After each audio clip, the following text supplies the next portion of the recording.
mkono hapa.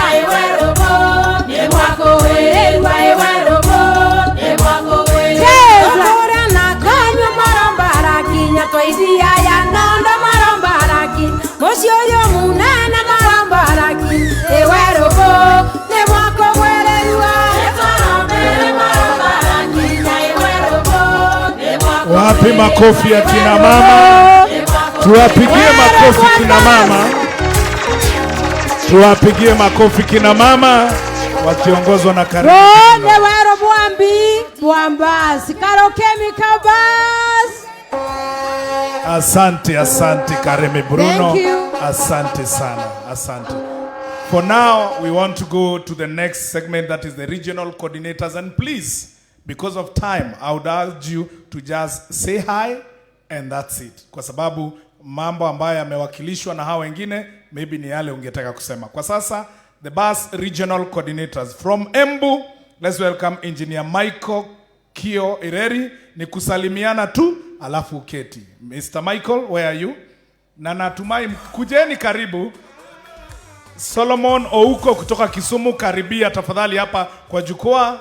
Honorable Murango Mwenda kutoka Tharaka Nithi, karibia hapa. Alafu pia Abdile Abdirahman Elmi, karibia pia hapa. Lucy Mworia kutoka Isiolo, karibia. Edward Mwangi Mariko kutoka Central, tafadhali karibia pale. Ni kusalimiana tu, alafu utupe ujumbe wa kutoka kule umetoka, alafu basi. Karibu engineer. BUS power.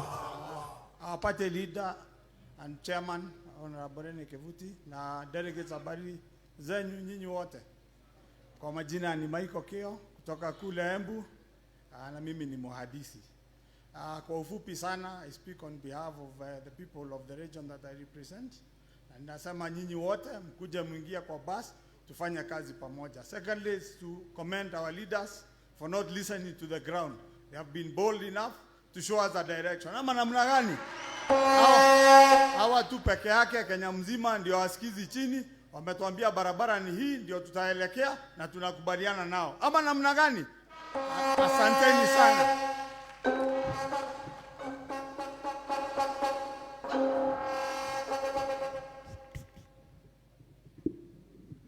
Na pia Charles Mbogori tafadhali kuja pale. BUS power. BUS power. His Excellency Kiraitu Murungi, incoming Governor Kivuti, all protocol observed.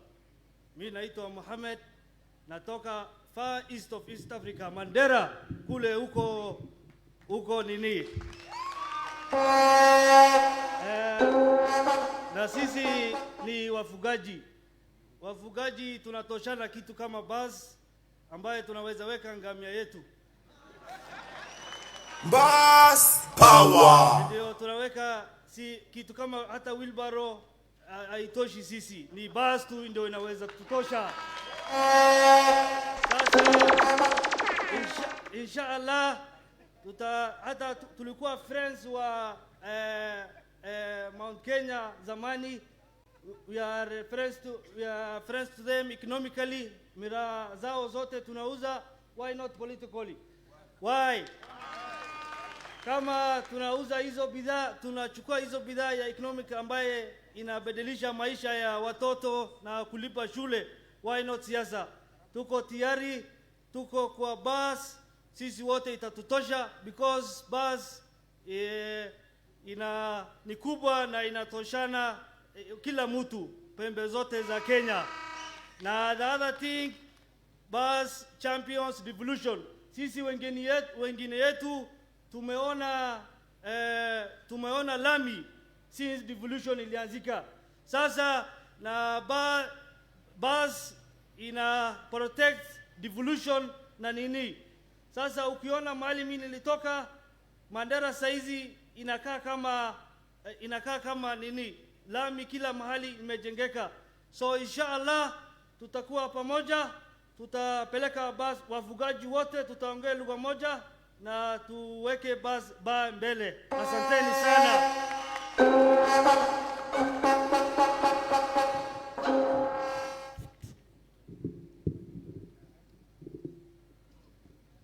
Mbus power. Mbus. Asante sana, Your Excellency, our chief guest, Kiraitu Murungi, First Lady, Deputy Governor of Meru, Mheshimiwa Kibuti, and your spouse, distinguished guests, ladies and gentlemen. Amjambo, Bwana asifiwe. Sisi ni watu wa Nairobi. Mimi naishi hapa Nairobi na niko na komiti yangu hapa Nairobi. Komiti moja ile imemwalika nyinyi wote hapa. Mnasikia mko sawa sawa? Are you happy?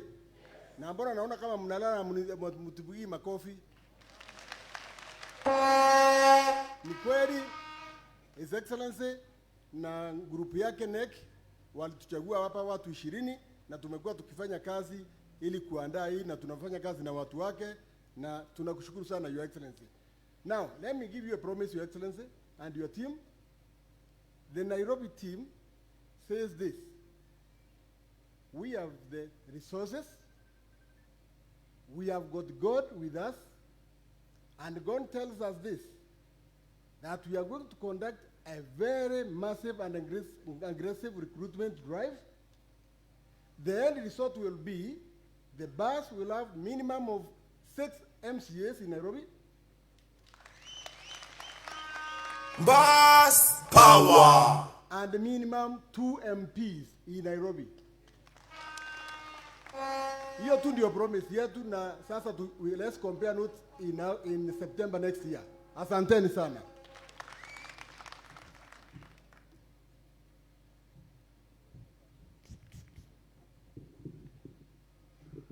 Asante sana.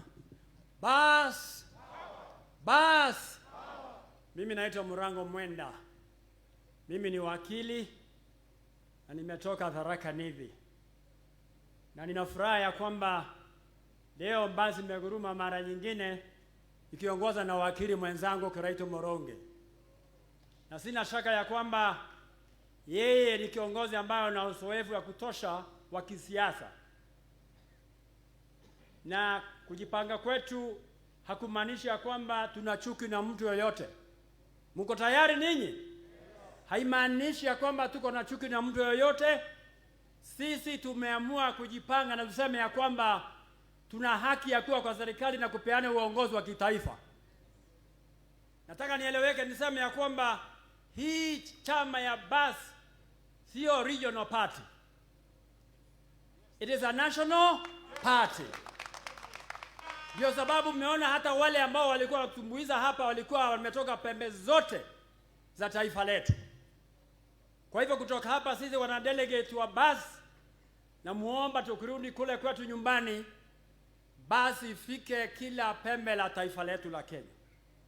Na sina shaka ya kwamba next election 2022 tutakuwa na viongozi wengi ambao watatoka kwa Mbus kwa serikali. Na hii itatokana na juhudi zetu sisi wenyewe wana Mbus tukiongozwa na Mheshimiwa Kiraitu Moronge. Na ya kwamba hatuna uoga. Ama mna uoga?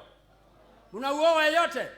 Hatuna uoga na hatufai kwa sababu tunafaa pia tuna uongozi wa kutosha.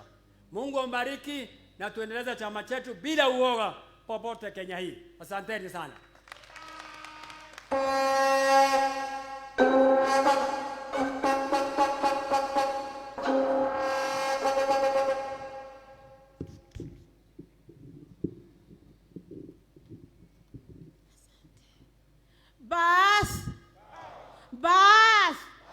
Mbus.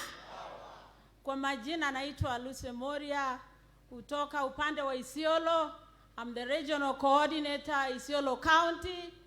Na ninaomba before niendelee kwa sababu mimi ni mumama na mimi ndio wa mwisho, meneti yangu iongezewe kidogo, tumetoka mbali kwanza. Mbus. I am so excited. Kama vile mmesikia mimi ndio coordinator wa kule Isiolo mwisho wa dunia. Pia mimi ni incoming Isiolo North Constituency Member of Parliament within Mbus. Wamama nduru yenu iko wapi?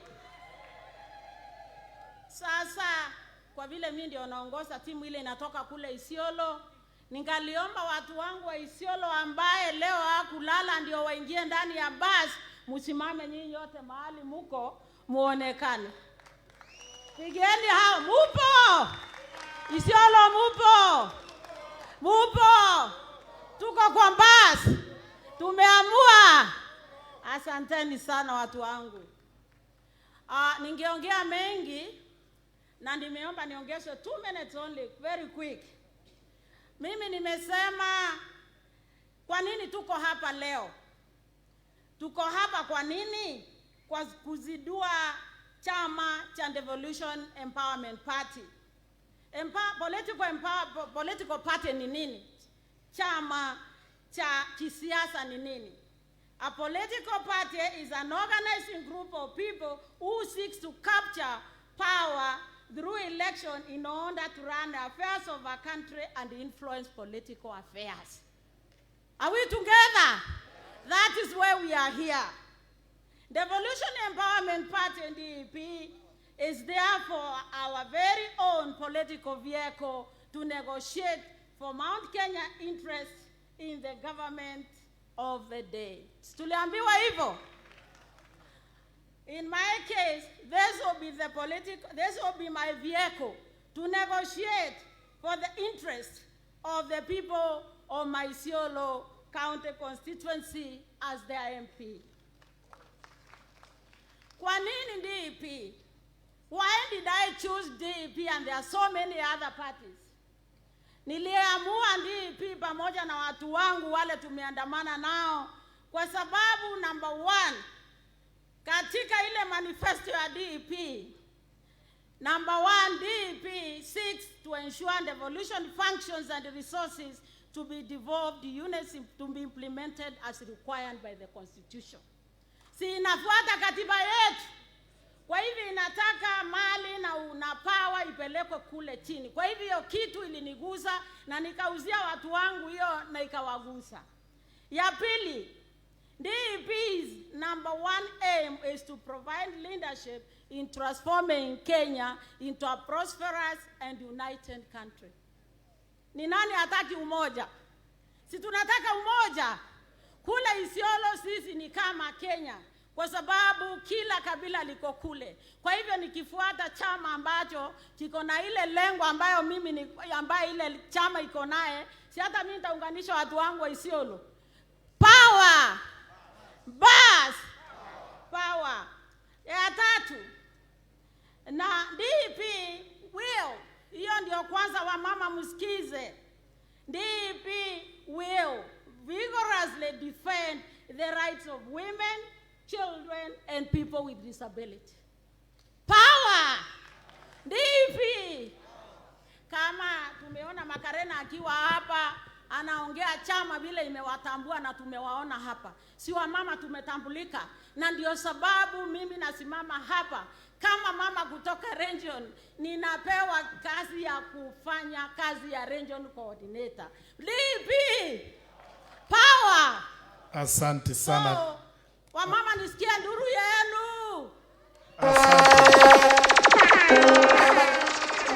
Ningeomba asante sana mama. Namalizia. Being a woman, this party will be my permanent home. The dream of any woman is to have their rights and that of their children to be defended. Nisikia nduru ya wamama. As a country, we have failed in the implementation of the 2-third gender rule policy. I am so happy that the DEP will stand to be counted in pushing for that implementation, which is a very important policy in this country. Power! Bas power!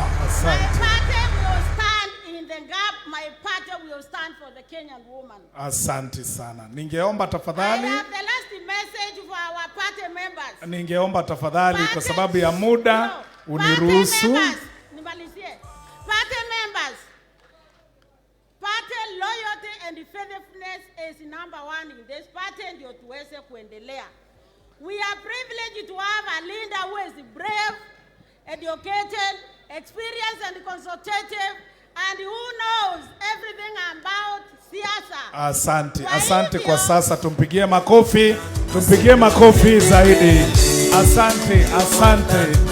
Asante madam.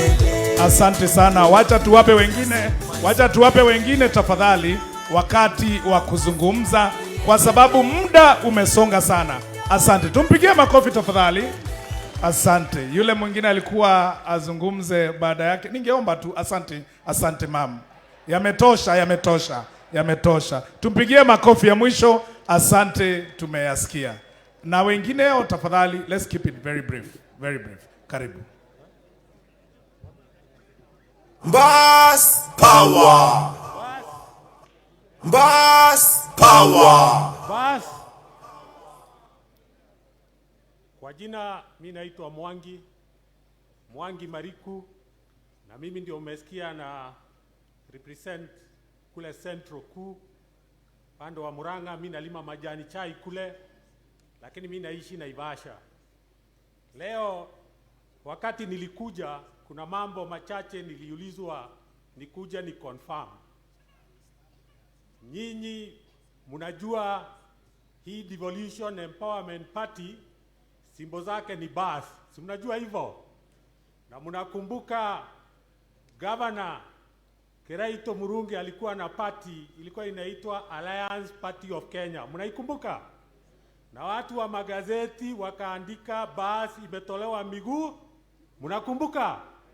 Sasa kule Naivasha waliniambia nikuja ni confirm ati leo mchana wa leo mnaweka bus miguu mpya. Mnaweka miguu. Sasa tunataka muambie watu ya magazeti kesho headline ikuwe Devolution Empowerment Party imewekwa nini? Jambo la pili, wakati tena tulikuwa kule na watu wetu wa Central na pia Naivasha, mnaijua historia yake. Mumeona watu wengi wanakuja wanasema wanapanda milima. Mumeona?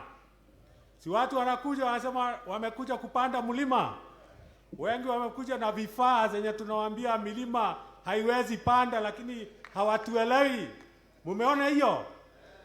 Sasa wakaniuliza, we nenda pale uwasalimie delegates na uwaambie wakati watu wanapanda Mount Kenya, sisi tunategemea nyinyi kushikilia wakati wanashuka Mount Kenya. Si wanashukia upande wa kwenyu? Na ndio tunasema mushikilie hii party ya Devolution Empowerment Party, ndio ikue hakuna mtu atakuja kuwapea agenda.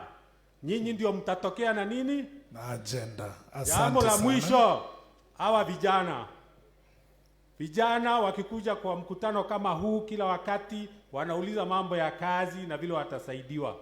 Lakini mimi nataka kuwaambia kama vijana mnataka kazi, lazima msupport hii party iingie kwa serikali, ndio mwende kwa wakubwa wenu wenye mumeona ndio waweze kuwapea kazi. Asanteni sana. Asante sana, tumpigie makofi. Na wale wengine wamesalia, nita insist tafadhali, sitaondoka hapa. Salimiana tu, useme jina yako, alafu uketi. Professionals, Dr. Jane Ngarari kutoka Embu, Engineer Alfred Bario, tafadhali kwa sababu ya muda mniruhusu tusalimiane tu ndio tuweze kusikia kwa chief guest wetu pamoja na chairperson wa chama. Wangekuwa wameshafika. Jane Ngarari, tafadhali usalimiane tu, na Alfred Bario ningeomba pia ukue pale alafu tusonge. Salamu tu na jina. Bas Power. Nimeambiwa nisalimiane tu. Kwa majina naitwa Dr. Jane Ngarari. I am from Embu County, Mbere. And I will just say one word, and I'm just going to summarize what I have heard and what we are saying today as delegates of BAS. And what we are saying is that BAS is the party of choice. It is the party of choice for the youth. It is the party of choice for the women. It is the party of choice for the PWDs. It is the party of choice for every Kenyan who wants to be empowered socially, economically, and politically. Thank you. Thank you so much. Makofi kwake. Bario, in brief. BAS Power. Kwa majina naitwa Alfred Bario, mkazi wa kaunti ya Meru. I come from a constituency called Tigania East. So I am very happy to be here today, to come and be part of bus ambacho ni chombo chetu cha usafiri katika hii safari ya kisiasa. For me, I would like people to remember the theme of the bus. Pay attention to the name, DEP, Devolution Empowerment Party. Empowering of devolution empowers us at the village level. So when you support the bus, it is one of the few parties currently with a theme that actually seeks to make sure that we as Kenyans get better. Asanteni. Thank you so much, Makofi, kwa engineer. The MCAs now, and please let's be brief like those two, that wonderful gentleman and the lady. MCAs, Gilbert Kyogorankonge, former chair, Tarakanidhi. Tafadhali, karibia. And pia majority leader, Honorable Victor Karidhi, karibia. Na tafadhali nimeomba, najua nyinyi wanasiasa, kifupi sana. Just less than a minute, tafadhali.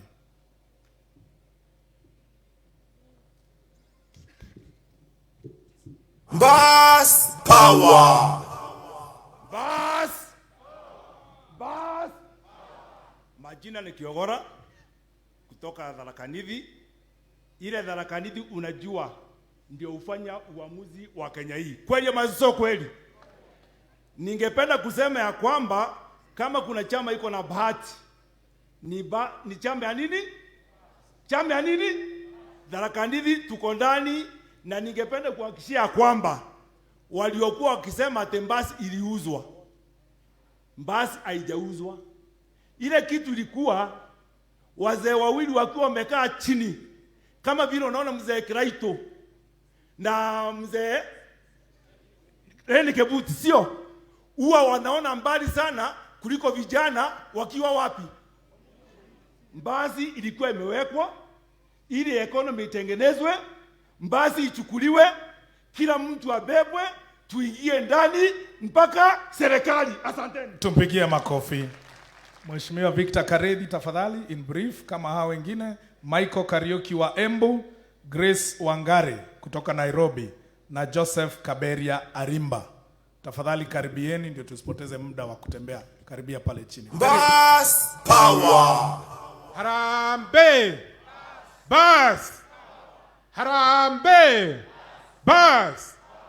His Excellency the Governor na viongozi wote ambao wako hapa. For today, I will not speak as the MCA of Adwana. I will not speak as the leader of majority, Meru County. I would want to speak as the chairman of leaders of majority in the Republic of Kenya. Mbus! Mbus! Your Excellency, I have a message from all the MCAs from the 1,450 wards in this country. These leaders, Your Excellency, would want an assurance that this political party will give every aspirant an equal opportunity. Ama namna gani?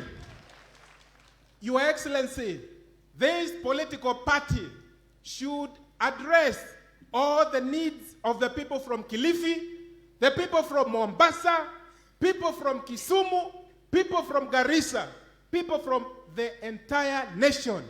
We would want to see a party that does not revolve around an individual. This is a national party, and I would want on behalf of all MCAs, I would want on behalf of all leaders to thank all those who came together and came up with a theme that addresses not just a seasonal topic. Devolution is what ails this country. We would want to have leaders who appreciate the role of every village.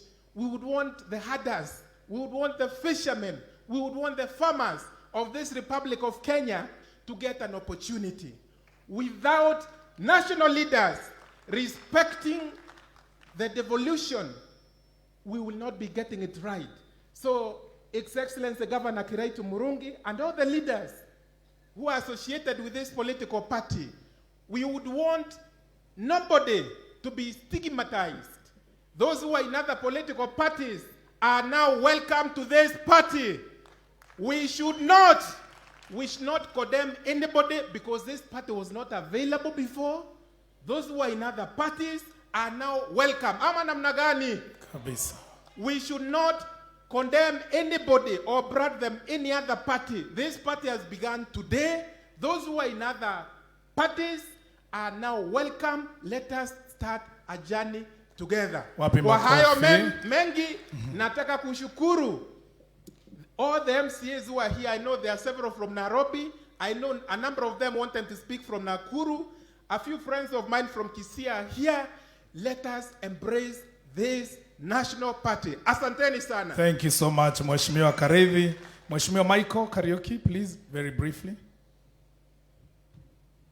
Mbus power. Mbus. Wacha mimi nishukuru leo kwa kuwa hapa. Kwanza mimi ni mwajirishi wa Mbus, the original Mbus. I was a member of it. In 2013, I was also elected in the Mbus. Na niseme hii Mbus yetu ilikuwa imetupeleka mbali. Mambo tu imeyalipika 2017 wakati tumeambiwa tuachane na Mbus yetu tuingie kwa vyama zingine. Kwa hivyo yangu ni kushukuru Mheshimiwa Kiraitu Murungi na Rene Kivuti kuturudishia Mbus yetu na tuko tayari kunguruma sasa. Asanteni sana, Mungu awabariki. Mheshimiwa Michael, I'll answer to Grace Wangari from Embu. From Nairobi, sorry. Grace Wangari.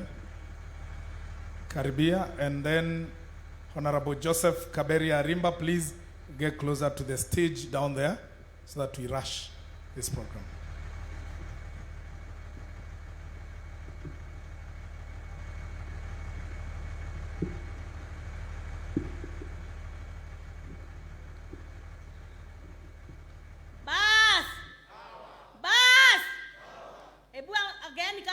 Mbus power.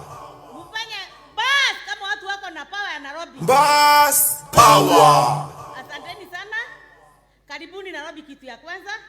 Ndio tuendeshe Mbus pamoja. Si ndio? Ya pili ningesema hapa Nairobi nataka katika constituency tuko na ward 85 nataka tuweke ofisi za Mbus ndio tuende pamoja. Ya pili ngojeni niwaambie watu wameshangaa na wameshindwa Nairobi imeenda na kuko namna gani. Juu wameona basi iko tayari kufanya nini? Kuanza mwendo. Na ndio unaona watu wanapigania Mlima Kenya. Mnaweza kujiuliza ni kwa nini? Tharaka Nithi wakati kura zinahesabiwa tunakaaga kwa maredio. Tunaambia ngojeni Tharaka Nithi. Kwa hivyo mjue nyinyi ni watu ya maana na ni watu wa special juu ya Mbus. Asanteni sana na mshike kiongozi mkono ndio aendelee kuogopewa kwa sababu ni mtu anapeleka Mbus vizuri. Asanteni sana.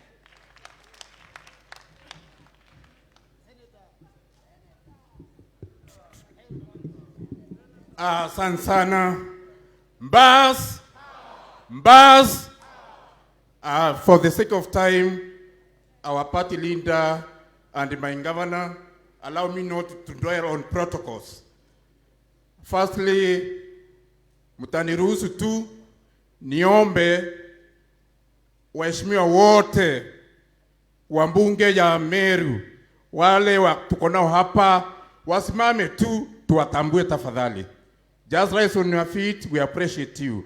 Can you clap for them? Musketi. Mimi nasimamia mbunge ya Meru kama speaker. Najua tuko na MCAs wengine hapa kutoka Embu, kutoka Tharaka Nithi, kutoka Nairobi na popote pale wametoka kwa nchi yetu ya Kenya. Tafadhali pia simama tumtambue na we appreciate you. Just rise on your feet. Can you appreciate them? These are products of devolution. Please take your seats. And I know,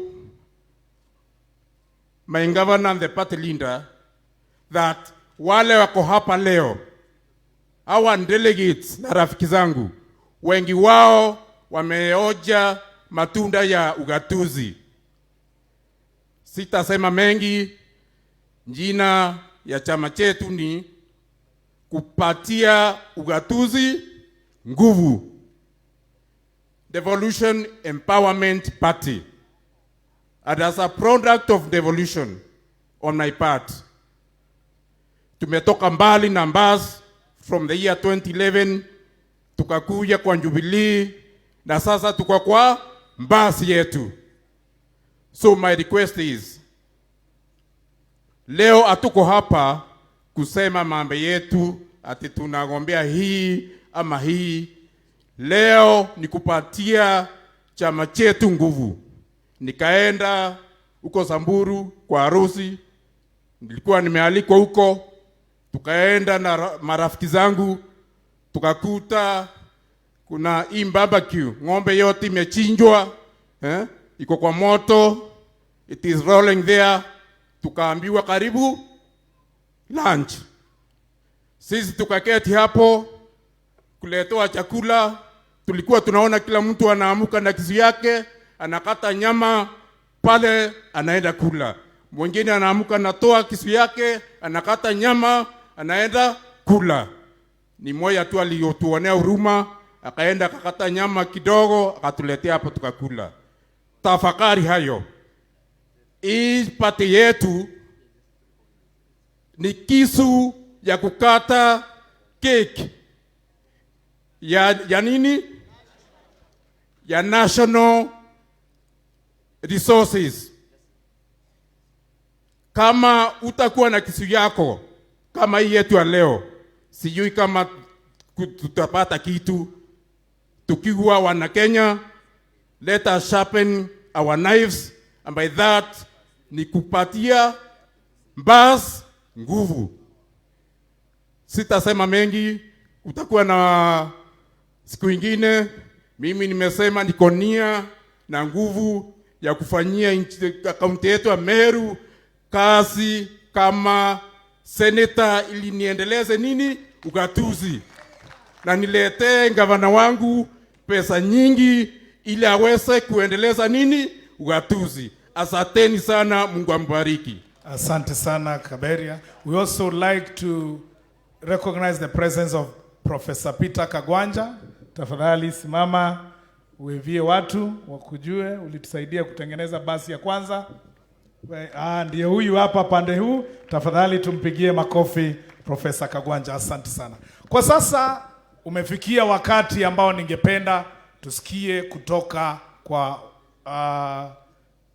chief guest na wale wengine na chairperson na secretary general na wale wengine wako hapa. Kwa hivyo huo muda sasa unawadia, lakini kabla sijamuita Felicity akuja tuendeze na hii ratiba nyingine hapo mbele, ningeomba tusimame tujikunjue kidogo. Tuko naye dada Tutuma from the Maasai land, atutumbuize less than a minute, alafu tuende hapo tusikize sasa to launch basi yetu officially. Karibu Tutuma, tuende kwa kifupi tu, just the chorus, alafu tumalizie hapo.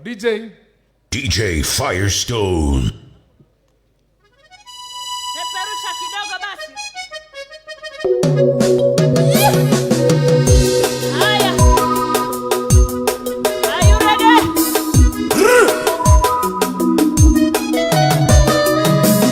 Ingisha kidogo.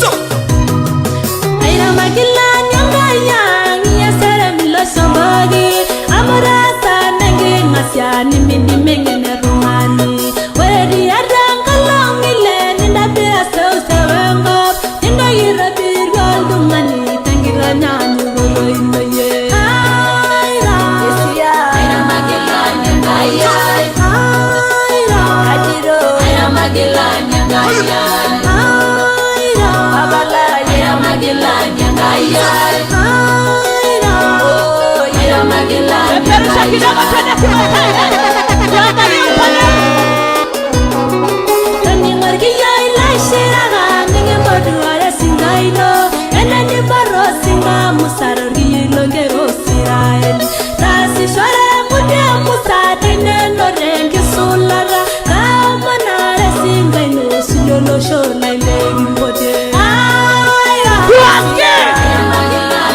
Peperusha, peperusha, peperusha, peperusha, peperusha, peperusha.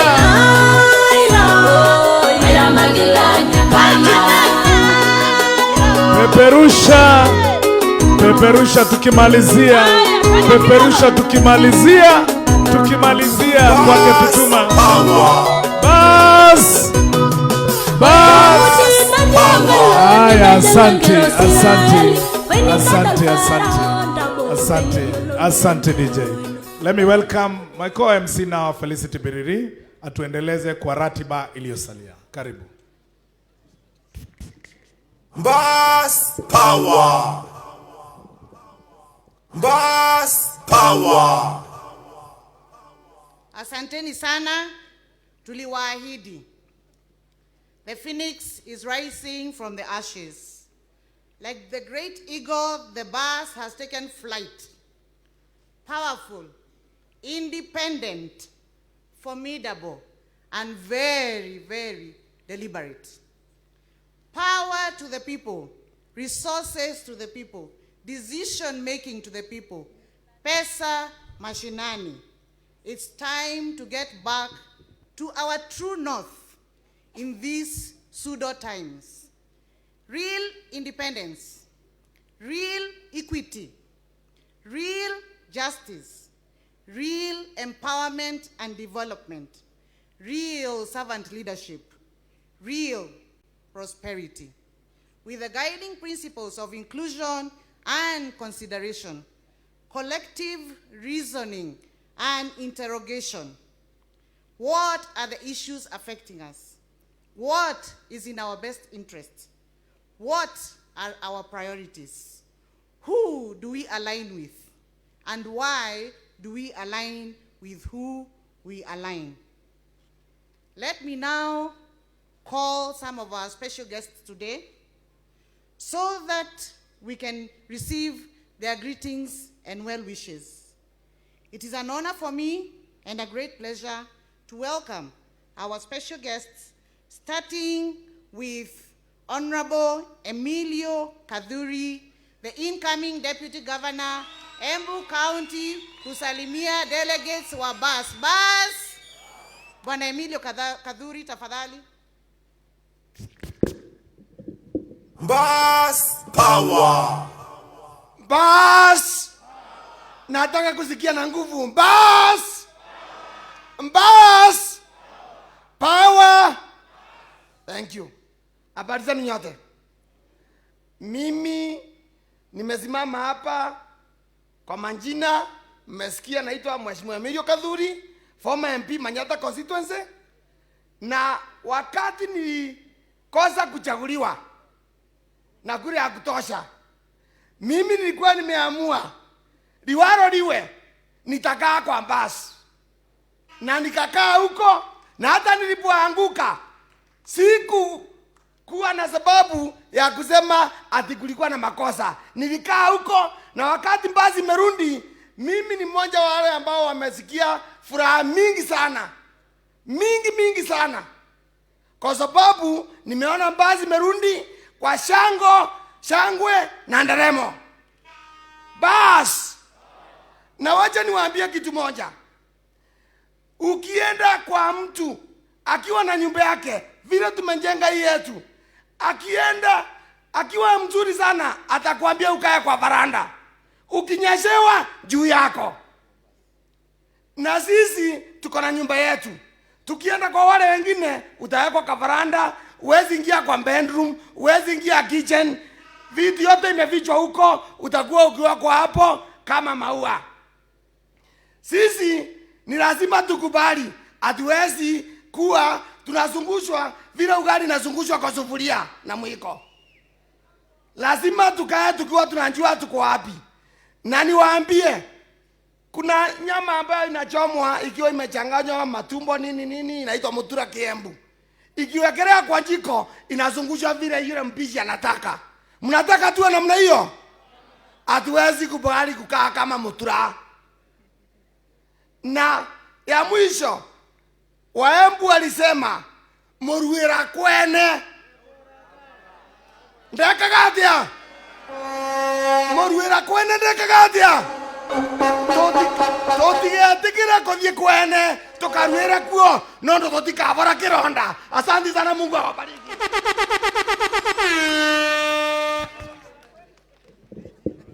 Asante sana Emilio, Mheshimiwa.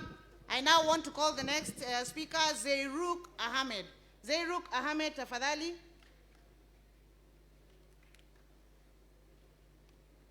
Zeiruk Ahmed.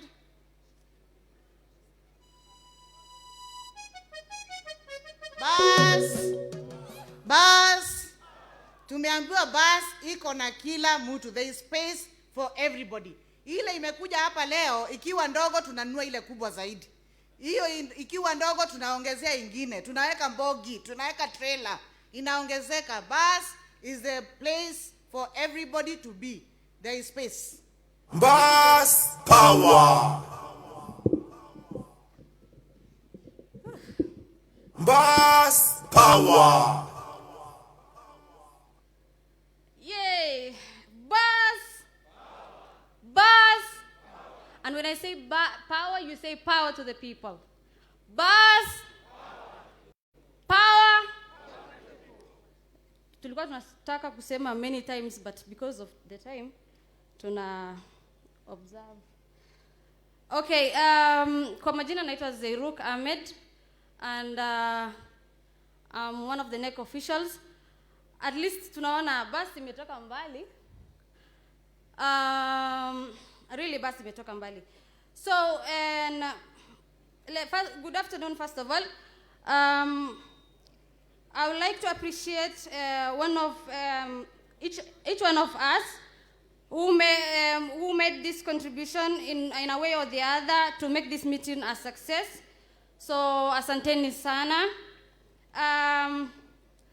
So I'm recognizing the presence of our chief guest here, also a friend, and the first ladies, and also not forgetting Mr. Kivuti, the Secretary General as well.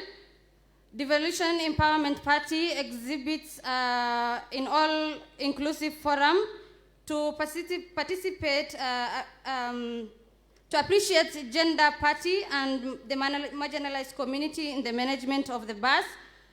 I, Zeiruk, as a young leader, I'm a beneficiary in this arrangement.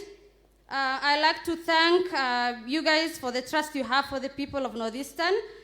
And when I say Northeastern, wacha ni borrow my friend's word. Alisema tunaweza ingia ndani ya hiyo ngombe, inaweza ingia ndani ya hiyo bus. So ngombe, sisi wote tutakuwa hapo ndani pamoja na hizo ngombe zetu. Come to think of that, sisi unaona kwanza imekuja na baraka hii bus. The launch of this party kumenyesha, you have realized that. And I pray to God at least tupate hiyo that coolness, tusipate njaa tena pale huko kwetu. But you see, unajiuliza what happens if what do you call this breakdown, if it breaks, what happens? Si lazima tutafute namna. Hii ngombe yetu something happens to it, ikikosa maji ama something, ile kitu tutafanya ni tutaweka kwa bus ndani. Kuna innovation hapo. As an IT person, napenda kuangalia at least what is next, what is bringing the development and nini. Kama hatutaki energy, tunaingishwa ndani ya hiyo bus. Si ni raha? Tunakataa ya nini hiyo raha? Mnaelewa? So at least tuingie kwa hiyo party because inaleta ugatuzi to the fullest. And for the last 5 years, I must recognize kulikuwa na ugatuzi, kulikuwa kunaonekana ugatuzi pale Wajia. I'm an Wajerian. So watu wapi wangu wako wapi kwanza Wajerians? And Northeastern at large. Wako wapi? Okay, nafikiri ni Okay, thanks. So I think I'll make it short. Margaret Thatcher once said, in politics, if you want to do anything said, ask a man. Na unajua kwa nini nasema hivyo? I'm a woman. If something needs to be done, ask a woman as well. Kwa hivyo devolution inasaidia pia a woman. And let me use this word this way as well. If you want to see anything said, just ask the others. If you want to see anything done, just ask the bus drivers. Sisi ndo the bus drivers. Thank you. Shukran Zeruk, thank you very much for that. I now want to invite friends of the bus that are here with us today, because we want all hands on deck. All hands on deck. Friends, relatives, delegates, members, kila mtu. It is my honor to invite the MP for Egembe North, Honorable Maoka Maore. Atusalimie.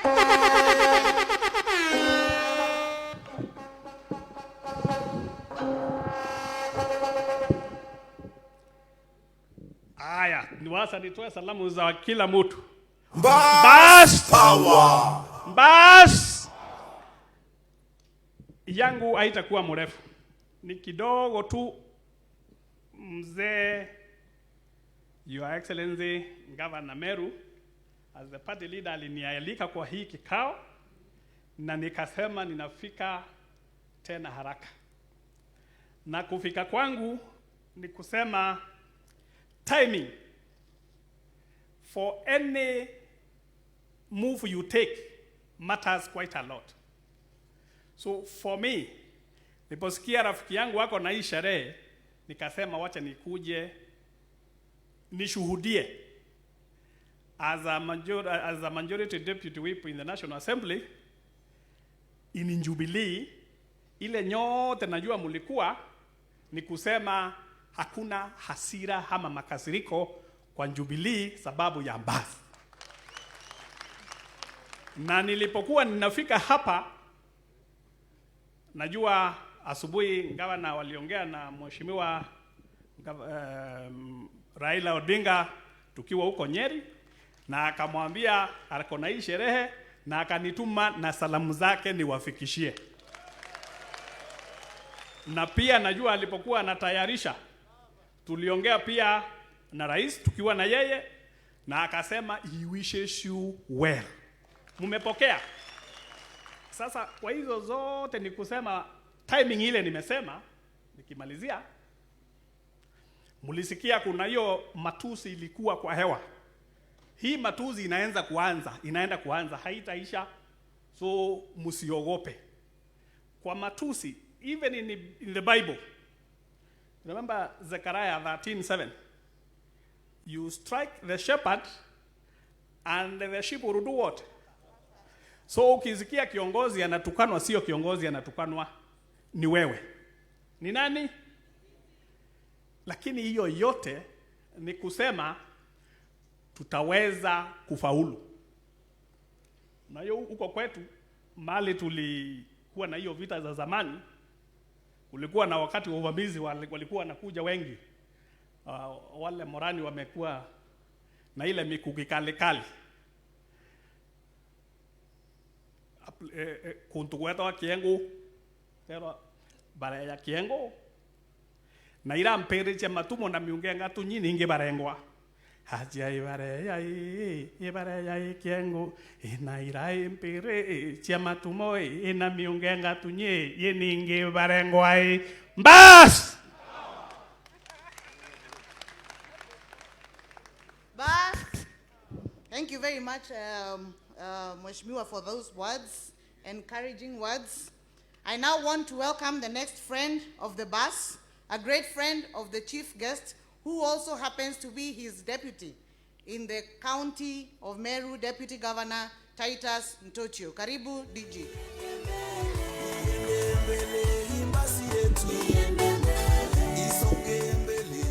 Asante. Our chief guest, delegates wote ambao wako hapa. Bas, panda hii bas, panda hii bas. Kwanza kabisa nataka kuchukua nafasi hii kumshukuru Mwenyezi Mungu kwa kutuleta sote hapa siku ya leo, siku ambayo tunaandika historia mpya katika nchi yetu ya Kenya. Ni kwa sababu gani nasema historia mpya? Ni kwa sababu we want to change the political conversation, the political debate in this country. With the due respect to other political parties in this country, we want to bring a new debate.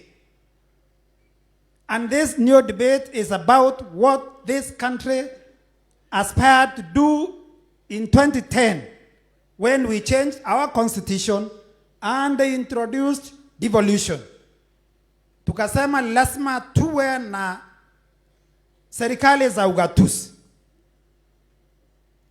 Tumepiga hatua kubwa from 2013 up to date when we had the first county governments. A lot of resources have been devoted to the county governments, but we have had challenges in that journey. Ndio nataka kushukuru our chief guest, national chairman, secretary general, all the officials and delegates here. Kwa sababu tunasema for the first time we are launching and reloading BUS, a party that is the only party in this country that is embracing devolution in a serious way. Kwa sababu resources zile zinaletwa mashinani is only 15%. 85% inabaki hapa. Water is a devolved function. Ni maji gani inachimbwa maji house hapa headquarters. Agriculture is a devolved function. Ni ukulima gani inafanywa hapa kilimo house. Hiyo kazi yote inafanyika mashinani. Ndio tunasema hii chama yetu ya Devolution Empowerment Pape is coming to empower our counties so that we can achieve faster development in this country. Tulipitia wakati mgumu sana as a country. Watu walikufa, watu wakamwaga damu because we wanted to change the constitution. That we changed. I believe if we strengthen devolution, we should not be talking about many other things that other people are talking about today. Kenyans don't want handouts. Kenyans hawataka kurushiwa pesa. Wakenya wanataka structures in place ambazo zitawezesha nchi yetu iendelee haraka, and that is through empowering devolution. Kwa hivyo hii party ya Devolution Empowerment tunaomba our chief guest, tunasema asante sana kwa kubali kuwa chief guest siku ya leo. Na kwa sababu you are the most experienced, I think in the country, your experience is unparalleled. Wewe si mtu wa kuongozwa, wewe ni mtu wa kuongoza. Ama namna gani? Gavana, chief guest ni mtu wa kuongoza ama ni mtu wa kuongoza? Si mtu wa kuongoza. Ndio tunasema kama chief guest, you have continued to guide this Devolution Empowerment Party. Uyashike mkono, waelekeze, uonyeshe vile tutapigana so that we can get more resources in our county. And we are saying through this party, we want to ensure that we get a minimum of 35% in our counties. If we do that, I can tell you, hii mambo ya kusema utarushia vijana sui pesa ngapi, sui akina mama pesa ngapi, things will fall in place.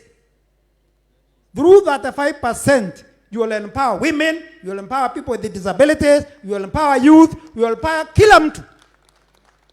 That is the only tried and tested model to make sure that we develop this country. Kwa hivyo vile tuliambiwa leo siku ya kuongea mambo mengi, mimi nataka kushukuru our national chairman and all the officials for this great idea. Na niseme sasa, sisi tulikuwa tunakaa kama watu hawana nguo.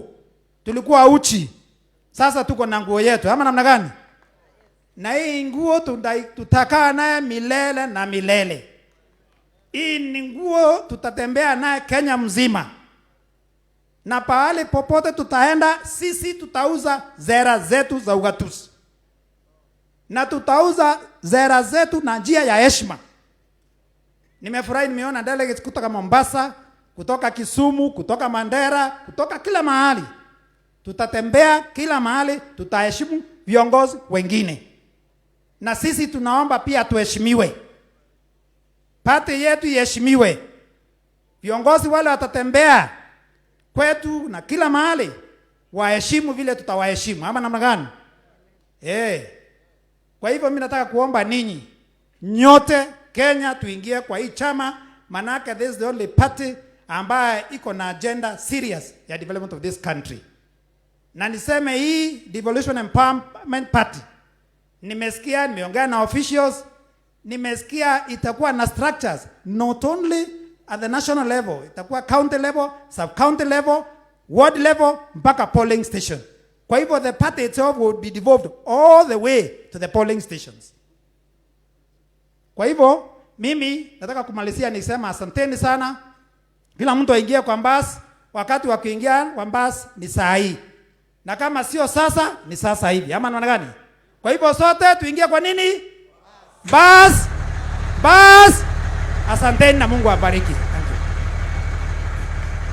Asante sana DG, very well said. Tuko na nguo yetu sasa, na hiyo nguo yetu ni ya gold, green and black. Hiyo ndio nguo tutavaa, tutembee nayo kila pahali, tukitafuta watu wa kusaidia to strengthen devolution in this country. I now tumepata message kutoka kwa Dr. Kilemi Mwiria. He's just sent a message from Barcelona. He was meant to have been here today. He is represented by Dr. Sarah Kilemi, but he has said watu wa Tigania West constituency waambiwe yeye ako ndani ya Mbus, ndani kabisa. Atatafuta kiti yake kwa chama cha Mbus. So we acknowledge his greetings from Barcelona. Asante sana. I now, before I leave the stage again, I want to thank you very much and to welcome everybody on this journey into a bright future.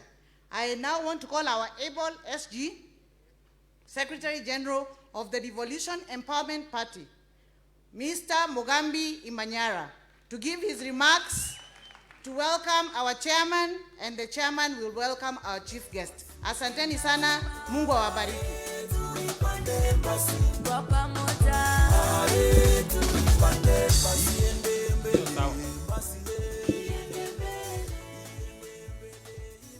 Distinguished guests, ladies and gentlemen, Mbus, hiyo ni kidogo. Tulikula breakfast, lakini naona saa ya lunch imepita, lakini tuongeze nguvu kidogo. Mbus power! Mbus power! Asanteni sana. My name is Mugambi Manyara, Secretary General of Mbus, and I am here to assure you that I am the custodian of all the instruments of the party. Sasa mkisikia mmekaa hapa, you should know that all the instruments of the party are in safe custody. We have the constitution, it is fully registered.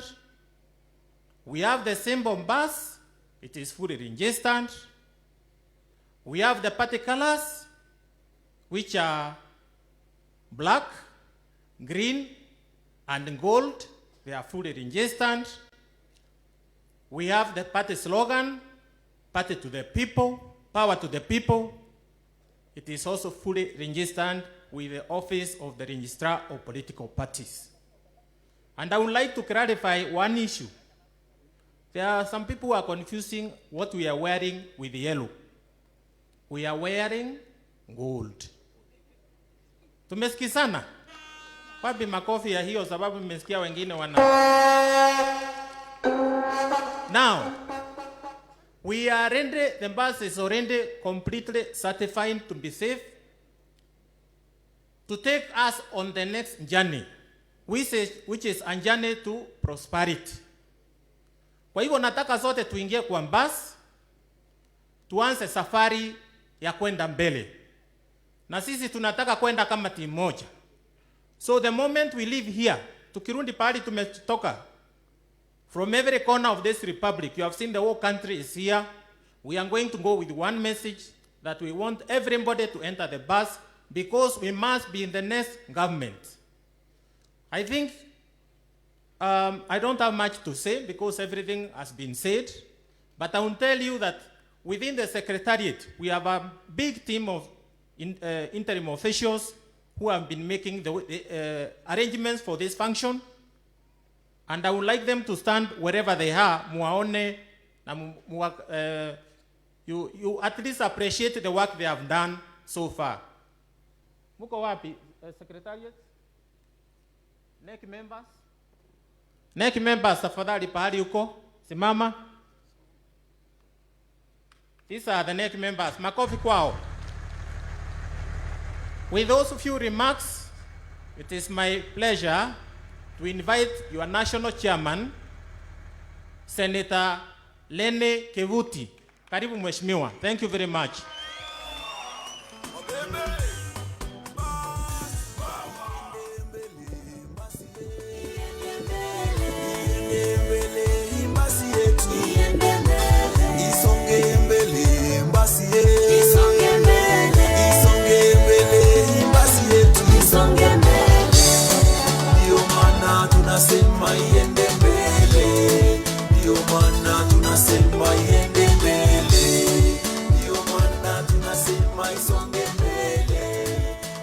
Haya, asante sana, asante sana.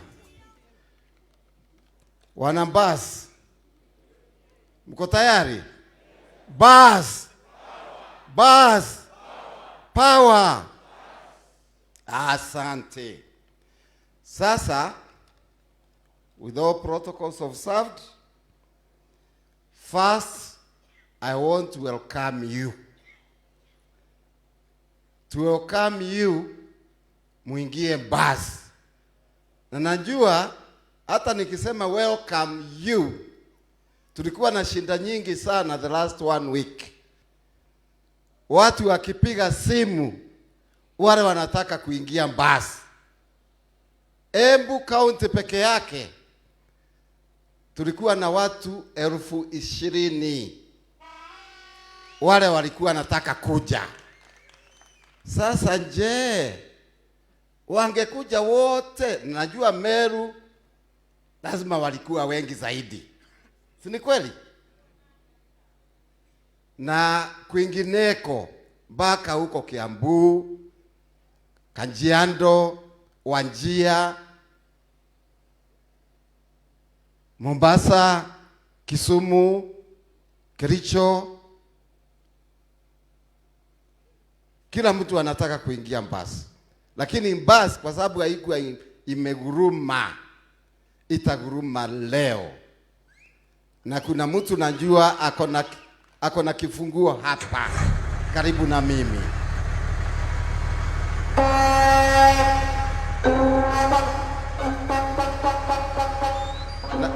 Now, if I thank you for having come, ukiona vyaelea vimeundwa, I would like to thank also all those who participated in making this event an actuality. They were not all of them in the bus. For example, where we are, Bomas of Kenya facilitated us to be here. Wapigiwe makofi. Kama hii vitu vyombo mnaona hizo picha tulipatiwa na Wonder Joy. Na Wonder Joy hawako hapa. Wapigiwe makofi.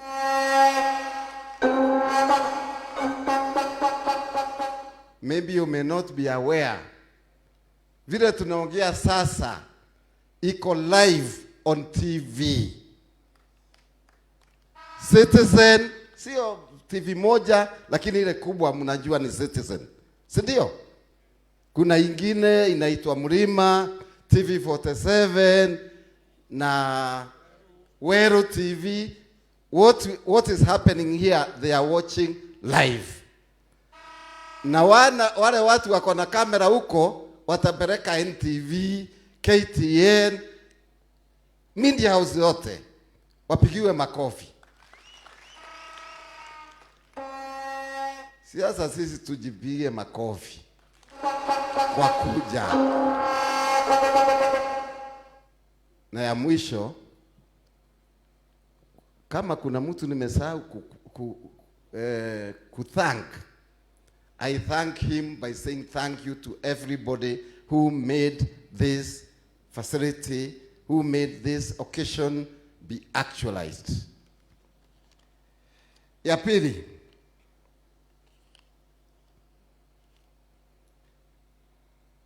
sasa nataka mkumbuke jambo moja. Unajua, in 2016 mnajua basi ilienda parking, si ndio? Na ilienda parking kwa sababu ilikuwa Jubilee inaundwa. Na wakati, kwa sababu dereva hata wakati ule alikuwa Mheshimiwa Kiraitu, tulikuwa tunaenda na yeye kila mahali. I was his co-driver. Wakati tuliambiwa tupeleke kifunguo na tuonyeshwe bus parking na tupatiwe bedroom singine, akaniambia, can you carry this logbook? Sasa mimi nikabeba logbook. So wakati tulifikiria kuendea basi yetu na tukaona kifunguo ni kama haiko, tulienda na logbook kwa registrar, tukamwambia hii basi ni yetu. You know, by law, if you have the logbook, you own the bus. Si ndio? Kama the way the Secretary General amesema, tukapatiwa makaratasi yote, ikakuwa duly registered. Now as we speak, the bus is legally ours. And nobody can touch us. Ni kweli? Ni kuguru kou? Now, because we are going to get our chief guest to give a keynote address, I want to mention two things. Now, since the bus is ours, and everybody has said we are a national party, Tukokote Kenya. However, we are a bit young. Young by the way of the newest party in Kenya today. In that case, we have resolved 2022 we shall field candidates in no levels except presidential level. Tutakuwa na magavana kama mimi na Kiraitu na wengineo. Tutakuwa na senators kama nimeona mwingine hata amedeclare, MPs na MCAs. Our target is very high. And thank you, Majority Leader of Meru, for being in charge, connecting with all the present 1450 MCAs. Nataka kutuma ujumbe kwao, watafute gold mahali iko na watapata. Wakipata gold, si mnajua gold? Gold ni gold. However, 2027, watch this space. 2027, we must have a presidential candidate. As many as of that opinion say aye. As many as of a contrary opinion say nay. The ayes have it. Si mnainua mikono na Mungu ameona. Bas, watch this space. Ya mwisho.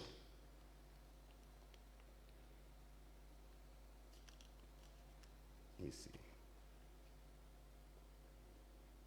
Oh, yeah. Unajua nimekuwa ninauliza wana watu huko Embu. Why mliachilia hii bus? Why did you let the bus go? And I'm sure that question has been asked in many places. Now on bus, I want to assure you, and we have talked this with all the people that need to be talked to. Hii bus hatutauza, hatutakondesha, hatutaipark, hata tukiwa wazee tutaachia watoto wetu.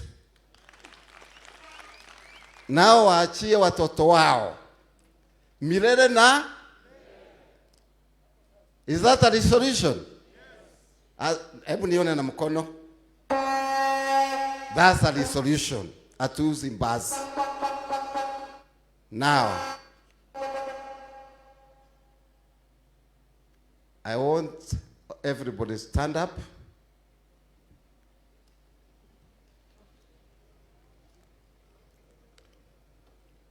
It is my honored pleasure to introduce our chief guest, and who is carrying the key to the bus, na akimaliza kumwaongeleza atatuelekeza hapo pengine bus igurume leo. Ni kweli? Tumpigie makofi. Welcome our chief guest.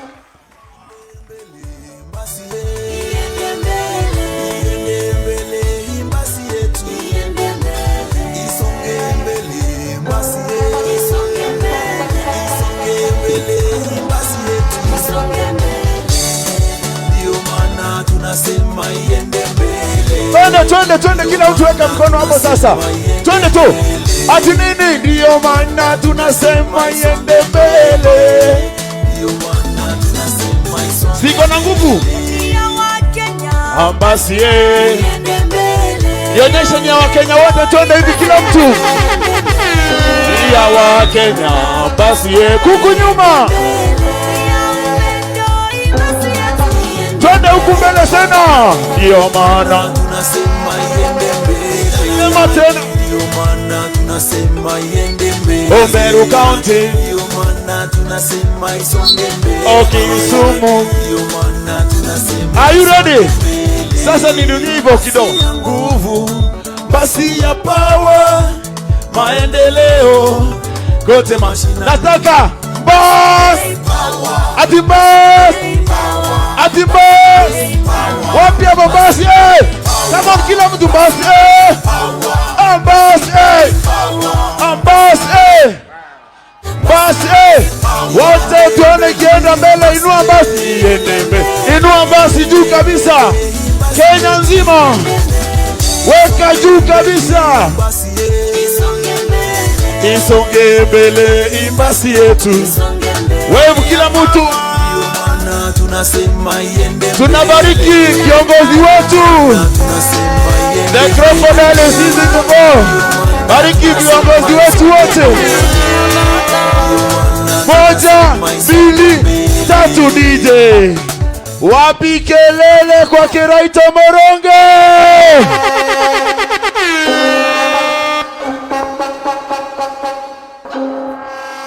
Thank you so much.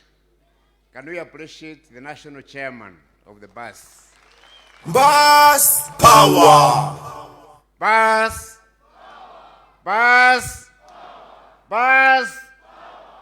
Asanteni sana. Now, this is a national function. allow me to speak to you in English. Yule fanya translation kidogo.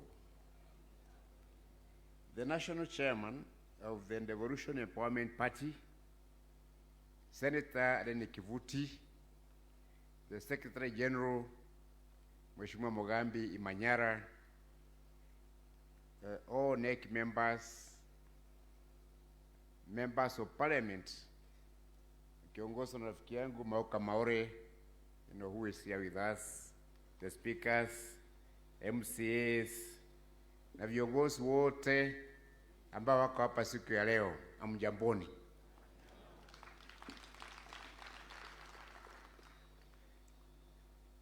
Now, just in case you forget, when you go home, what you do say you came to Nairobi to do? So, nakumkumbusha, we came here to launch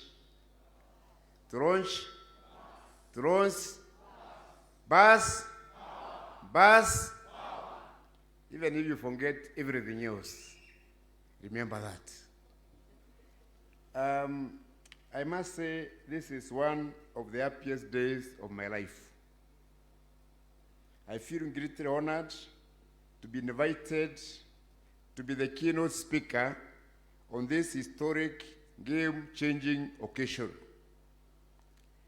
This event, which is taking place here at Bomas of Kenya today, marks a significant turning point in the history and politics of this country. But it also marks a significant turning point in my own personal life. I say so deliberately because come August next year, 2022, I intend to win the seat of the governor for Meru County on a Mbus ticket.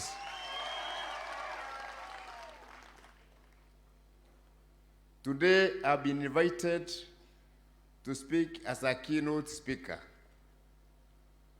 I'm very happy to be a keynote speaker because for the last few years, I've been a keynote listener.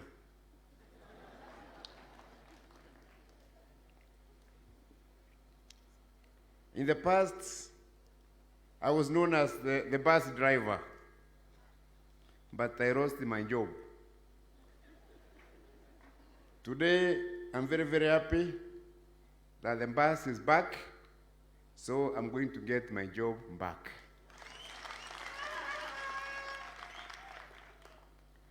As I stand before you, I feel like that prodigal son in the Bible. I've been a victim of many political intrigues. I've been a victim of political mirages. I've been a victim of past delusions. But I'm not bitter. I've learned many lessons, and I'm better. So I'm not bitter, I am better. And I would like to encourage you to a positive attitude in your lives. They say, don't get mad, don't get angry, don't try to get even, don't revenge, get ahead. Use your energies to get ahead. So we are here today to get ahead. I've learned that we don't learn politics, because my friend Professor Kawanja is here. We don't learn politics only from books and from ideas in lecture rooms. We learn much more politics from life. Politics through mistakes and politics through pain and suffering. During my last 30 years in politics, I've been actively involved in the formation, management, and the campaigns of the most of the political parties in this country. We're involved in the big fold, that one of Matiba and Jaramogi. I was involved in Ford Kenya when that big Ford split.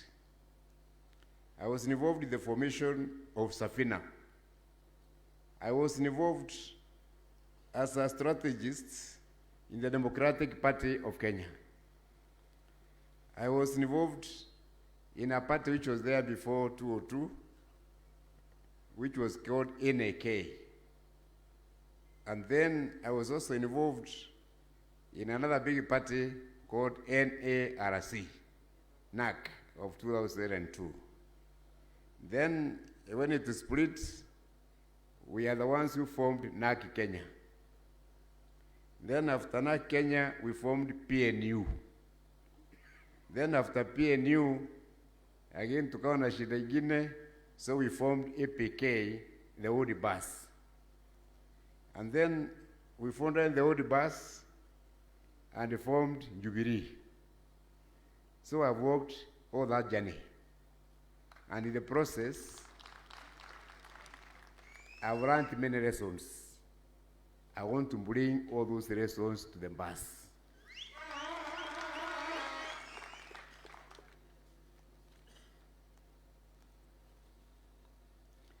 This journey has been a long and difficult journey in a political wilderness, journey full of zigzags, hardships, and political complexities. It has been like an adventure, full of anxieties, uncertainties, disappointments, and many unknowns. But as they say, east to west, home is best. I'm very, very, very happy to be back because the bus is my home.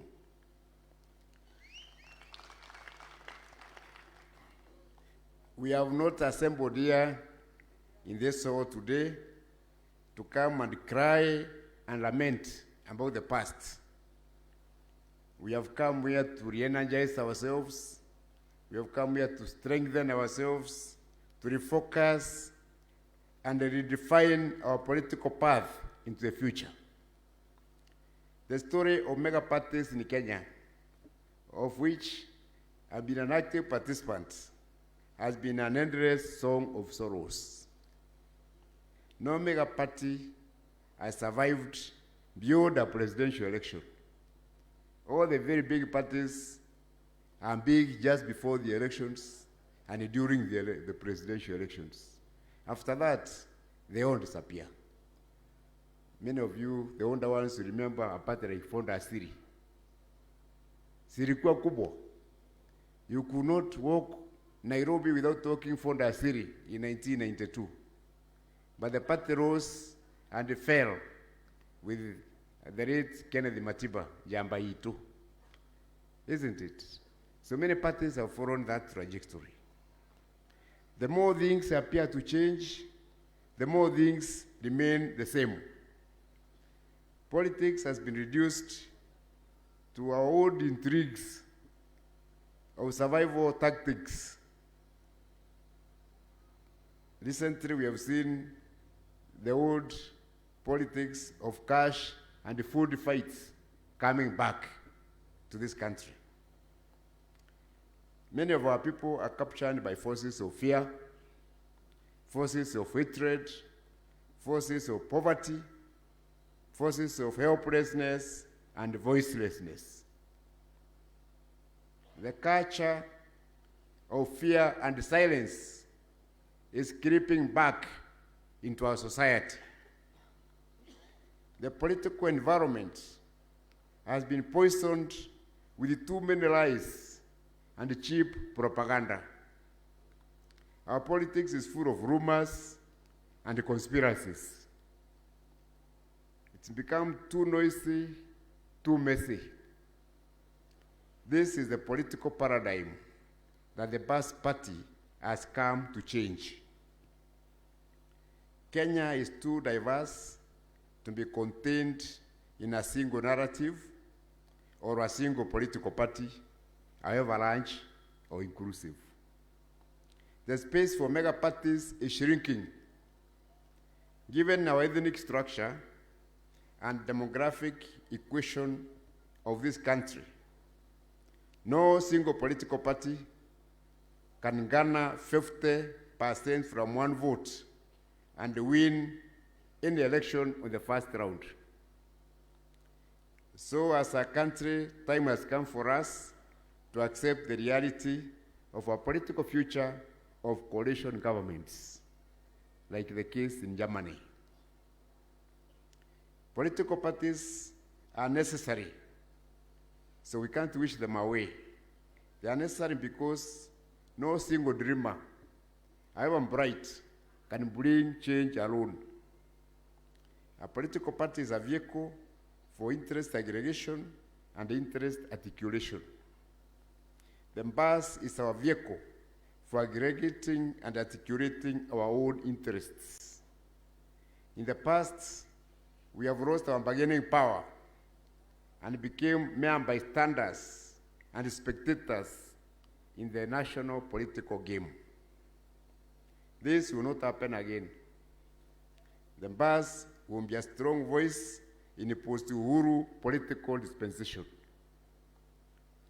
The Mbus must enter this field and play its part in shaping Kenya's political future.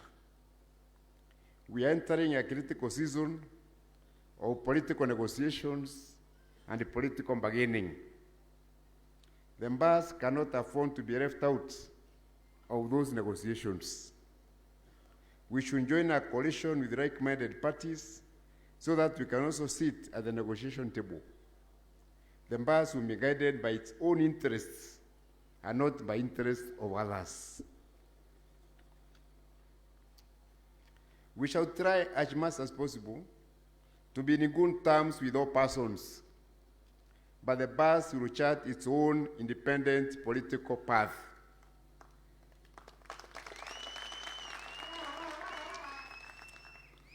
We shall vigorously pursue our own interests as defined by ourselves. We shall only support others if their interests coincide with ours. It is our fundamental right to be different. We don't need the permission or approval of any person to pursue our own interests. It is our fundamental right to do so. We shall not be blindly dragged into other people's battles. We shall only fight battles which are beneficial to us.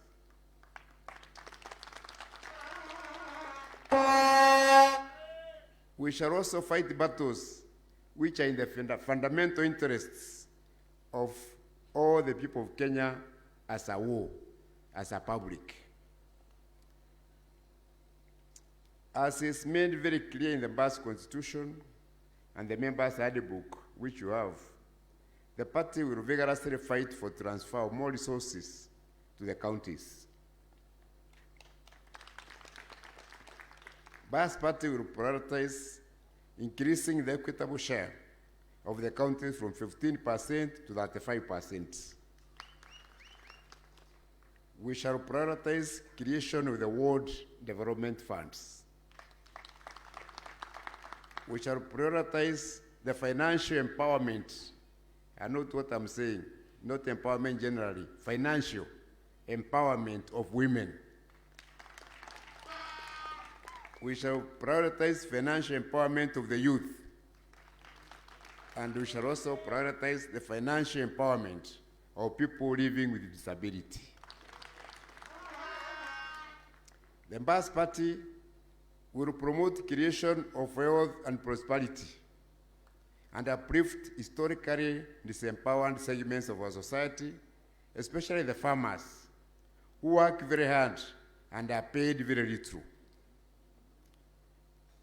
We have some of our leaders who are going around the country, but what they are doing is actually disempowering our people.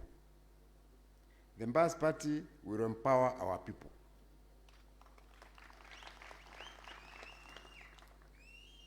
What some leaders are offering this country is economic sickness. disguised as economic medicine.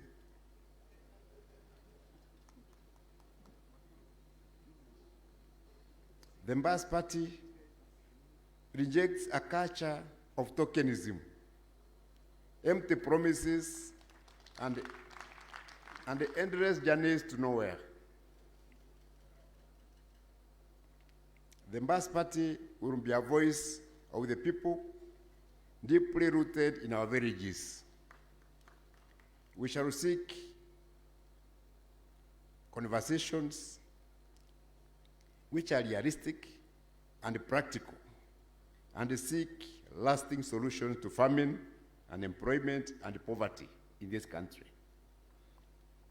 The Mbus will devise practical mechanisms to move our people from a departure of poverty and hopelessness to a destination of hope, dignity, and prosperity. Lastly, the Mbus Party will be a vehicle for selection and recruitment of progressive, visionary leaders who will implement this progressive, transformative agenda, both at the county and national level. The Mbus Party will therefore nominate and field candidates for members of county assemblies, women representatives, members of National Assembly, the Senate, and governors in the 2022 general elections. I'm happy we have many aspirants in this room for those positions, but we know there are many more out there. So I'd like the Secretary General to put an advert in the media so that we can know who are those candidates who would like to run on a bus ticket, and we shall take them for political education so that they don't lose the elections.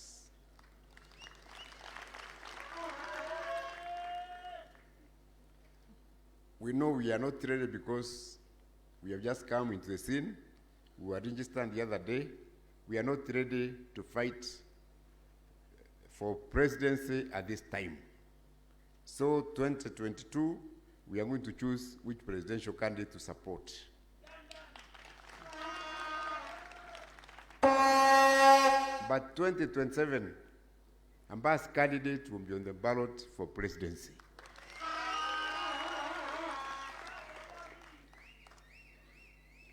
The Mbus Party will, through its constitutional organs, and I'm talking about the NEC, the Supreme Council, etc., examine the personalities, the policies, and promises which are made by the current presidential candidates in the market.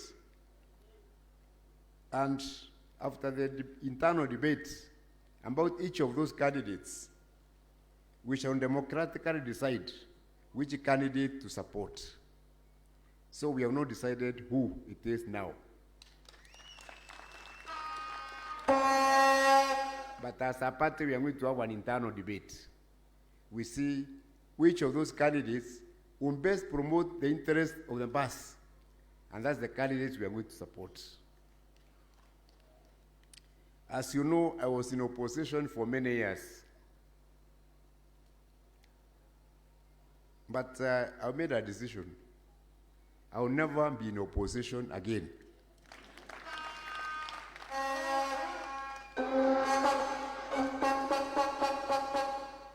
So being in the bus, we shall be in the next government. But not just in the next government. We shall work very hard to make sure that the Mbus sits in the kitchen cabinet of the next government. Are you with me in that one? Wala nataka tuingie kitchen ya next government. Naona tuko pamoja. Mbus power. Mbus. I'm happy Mauro is here from Jubilee, so he can hear what we are saying. We are not gossiping.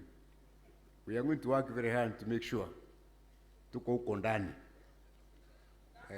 Where the cake is being baked, where it is being shared, Mbus will be sitting there.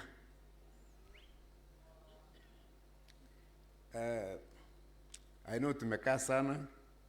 I don't want to tire you a lot, but let me end with this short story. Sometimes there was a husband of a barren woman. Sorry, I'm not insulting women. It is that's how the story is. Husband was told by God that his barren wife wouldn't get a child. Then the man started doubting it and started arguing with God, asking him how it can happen. And then God, after listening to him, told him, why don't you keep quiet and wait until the child is born? The Mbus has and so many husbands like this asking those questions. We have had very many doubting Thomases, skeptics, and critics. Mnasikia wengine wamesema Mbus imeanguka, Mbus haina miguu, Mbus haina mafuta, Mbus iko garage. And if you look at all those people who are saying those things, none of them is a member of the Mbus. Ni wale wako nje ndio wanasema Mbus haina miguu, Mbus haina mafuta, Mbus iko garage, imeharibika, mambo kama hayo. So those people are not in the Mbus. They are not our friends. They are our opponents. They have their own parties. So what I'm telling them from here is, please mind your own business. Leave the Mbus alone.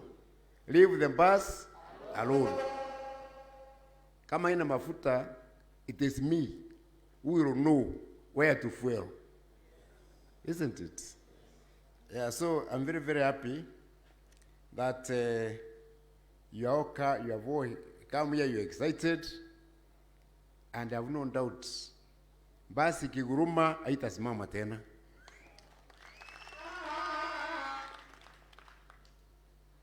We have promised from our experience that the Mbus is now here to stay. We have said, even after Kiraitu, Kevuti, and all these cylinders are gone, the Mbus will be there. And the Mbus will be there until Jesus comes back. Are we together? When Jesus comes back, we want him to find the to find the bus traveling all corners of Kenya. So, please look at me. I've run a lot. The Mbus will be here to stay.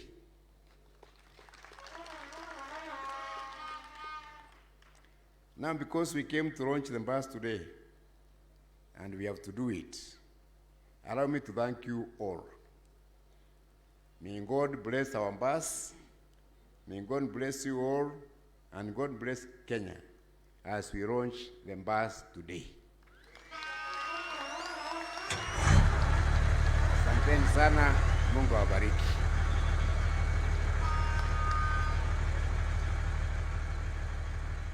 Why don't we clap for the driver? Tumrushie asante. Bus.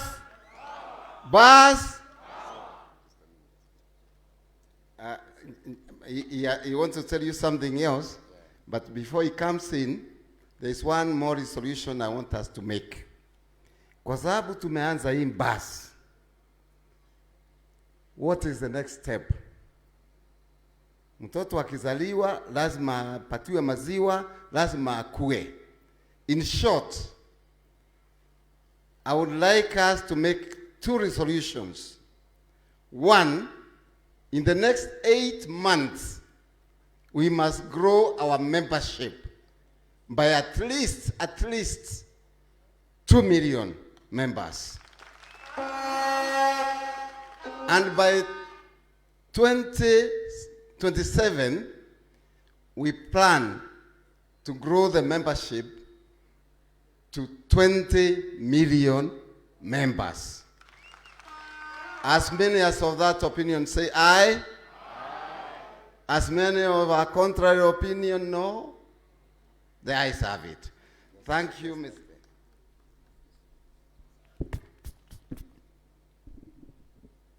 Okay, I wanted to tell you something small.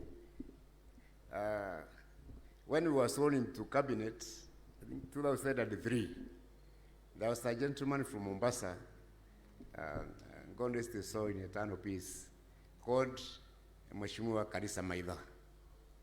So after we took the oath, Karisa Maitha told the president, please call our wives and let them take the same oath that we have taken, because hii mambo yote tutaambia kina mama usiku. So I know what Kivuti and I have said, but I want Mrs. Kivuti to come here. And I want the first lady of Meru to come here also. Priscilla Murungi. No, so come out here.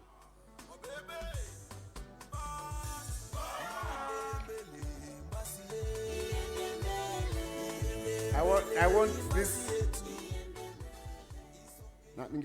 I want them to confirm what we have said will happen na wata kuja kuchokora usiku. Sindio? So, madam, chukua mic. Wapigie basi na wapigie kama inaendelea.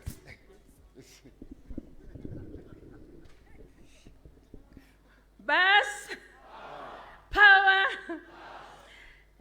vile His Excellency, our driver, has said. Na chairman, my husband. Tumesema bus itaendelea na itandumu. Mungu akiwa msaidizi wetu. Bus. Very good.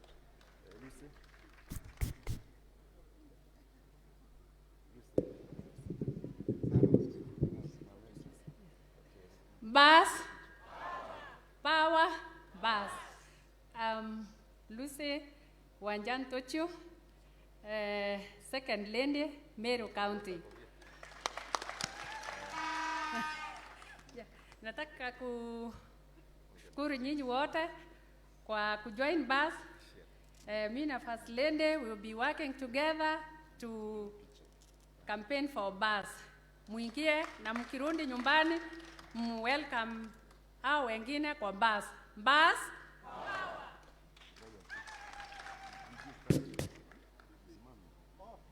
So first lady of Meru.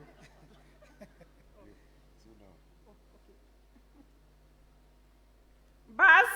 Power. Nisalimie vizuri. Mmesikia tunaweza kuchokola usiku. Bus. Power. Bus. Power. Bus. Power. Me, I'm very happy to be here in this bus. Nimefurahi sana, bus imefufuka. And we have the color of gold. Gold is the color of love. Gold is the color of prosperity. Gold is the color of wealth. So we are in the right party, which is going to make us wealthy, as you have been told, to make us prosperous, and to make us have a lot of love. All I can say is to request the drivers to inform them we are behind them, we are beside them, we will support them. And I want to say each and every one of us, tuweke msipi, tufunge, we sit and we relax. Because the drivers are very competent. Who is agreeing with me that the drivers are very competent?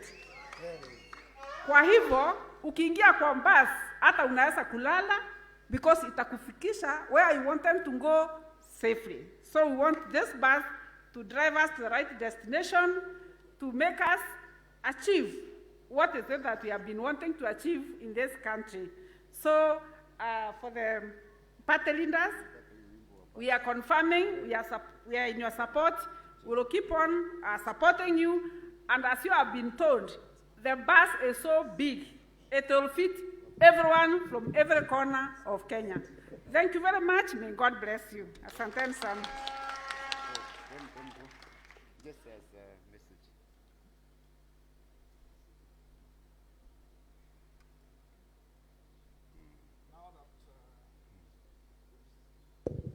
Now that we've come to the official launch of the bus,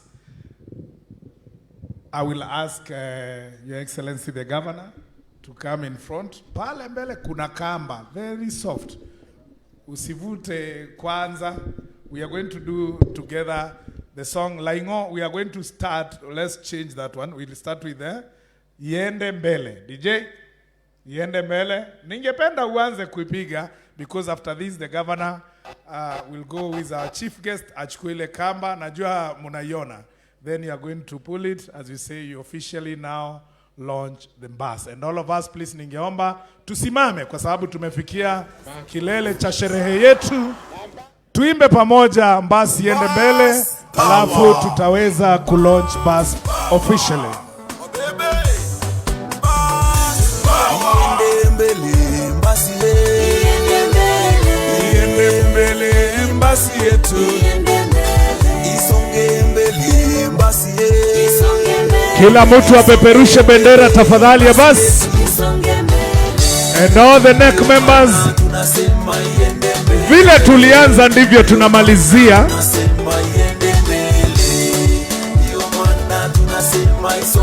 Weka mkono juu bendera kila mtu sasa, twende pande kila mtu twende.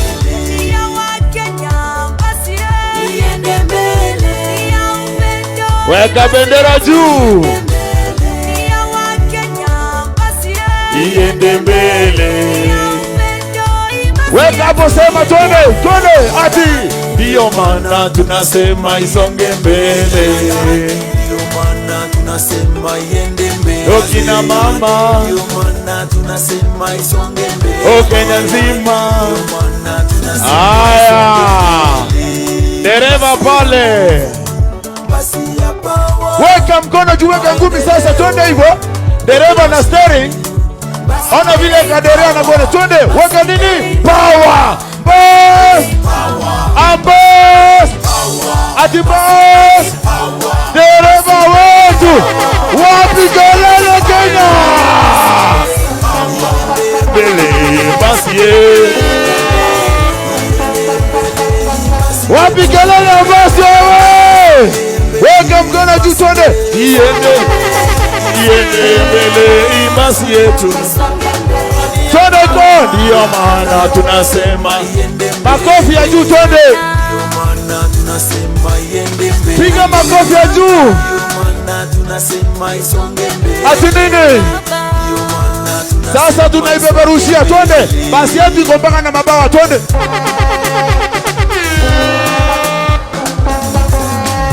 Twende.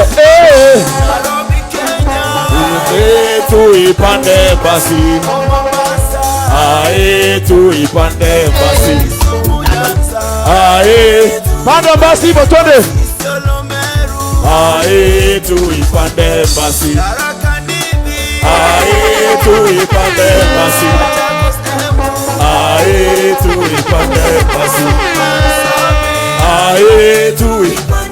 Sasa nataka tuweke ni kama tunasonga kando twende. Haida.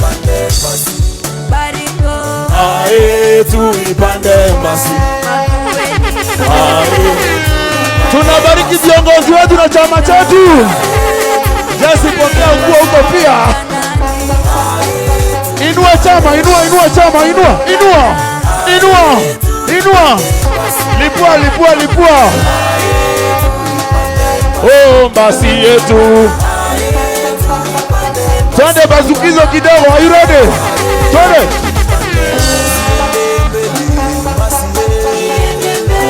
Iende mbele basi yetu.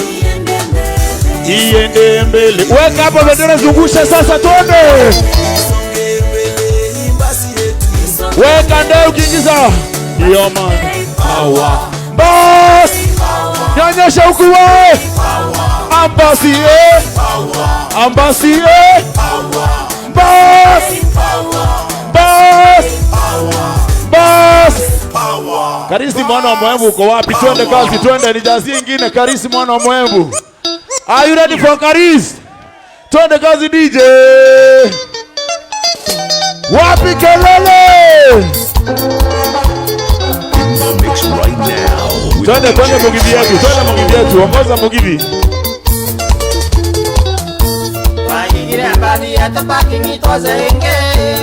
Natotere inyato gezeri nyanya tanoneka. Waigire mbali atapaki ngitoze inge. Natotere inyato gezeri nyanya tanoneka. Rotia manyate twali kakarire arome aire. Adara omenge bakasto manane siao. Tukatike viongozi. Manyate twali kakarire arome aire. Adara omenge bakasto manane siao dire. Kiraitu nareneke buti. Nareneke buti. All right. Aya, tusimame tulipo. Nilikuwa nataka dansi iendelee pale chini, lakini kwa sababu tumefika, wacha tuombe ndio tumalize. Sawa sawa? Tuombe tumalize pale, tukatike tukiondoka. Kwa sasa ningeomba wimbo wa taifa uchezwe kwa sababu ni maombi, alafu tuondoke. Kila mtu alipo atoe kofia, tuimbe wimbo wa taifa, alafu tudansi tukienda. Wimbo wa taifa.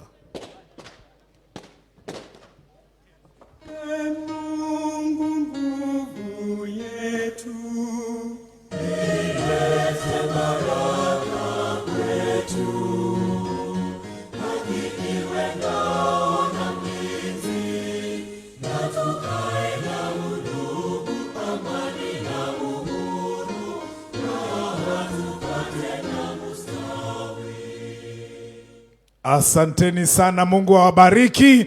Tuweke wimbo wa Karis, tuimbe tukimaliza. Kila mtu aweke ngumi juu, weka ngumi juu, weka ngumi juu, weka ngumi juu, twende! Karis! Hey! DJ Firestone. Mwana Mwembu. Waigire mbali atapaki ngitoze inge. Natotere inyato gezeri nyanya tanoneka. Waigire mbali atapaki ngitoze inge. Natotere inyato gezeri nyanya tanoneka. Rotia manyate twali kakarire arome aire. Adara omenge bakasto manane.